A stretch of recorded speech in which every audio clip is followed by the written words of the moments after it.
یہ ہے مسجد قبلتین، دو قبلوں والی مسجد۔ یہ جو آپ کو محراب نظر آ رہا ہے یہ خانہ کعبہ کی طرف ہے، لوگ ادھر گھوم کر نماز پڑھ رہے ہیں۔ اب دوسری طرف دیکھیے، آپ کو نظر آ رہا ہوگا دوسری طرف، یہ بالکل اس کے الٹا میں ادھر جو آپ کو نظر آ رہا ہے یہ بیت المقدس کی طرف ہے، بیت المقدس کی طرف۔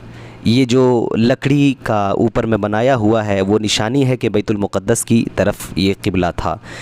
اب اس کے بارے میں سنیے کہ آخر ایسا کیوں ہوا کہ ایک ہی مسجد میں دو قبلے ہو گئے، ایک ہی نماز میں دو قبلے ہو گئے۔ اصل وجہ یہ ہے کہ حضور بیت المقدس کی طرف گھوم کر نماز پڑھتے تھے، لیکن ان کا دل چاہتا تھا کہ بیت المقدس قبلہ نہ ہو کر کے کعبہ شریف ہو جائے۔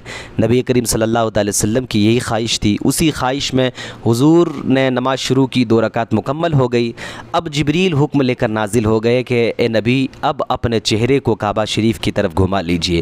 اتنا حکم آنا تھا کہ حضور نماز ہی میں گھوم گئے، بالکل ادھر سے ادھر گھوم گئے۔ اب صحابہ نے دیکھا تو صحابہ بھی اپنے چہرے کو موڑ لیے، تو اس لیے اس مسجد کو مسجد قبلتین کہا جاتا ہے کہ 2 رکعت بیت المقدس کی طرف گھوم کر پڑھی گئی اور پھر 2 رکعت مسجد حرام یعنی کعبہ شریف کی طرف گھوم کر پڑھی گئی۔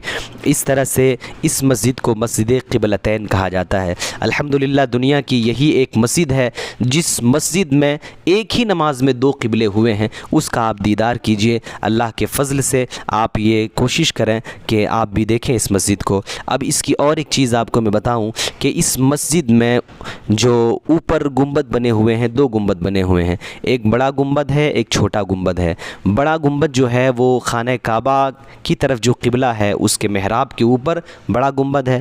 چھوٹا گنبد وہ ہے جو بیت المقدس کی طرف ہے، اور حیرت کی بات یہ ہے کہ آج بھی کبوتر وہ بڑے گنبد پر بیٹھتے ہیں، چھوٹے گنبد پر نہیں بیٹھتے ہیں۔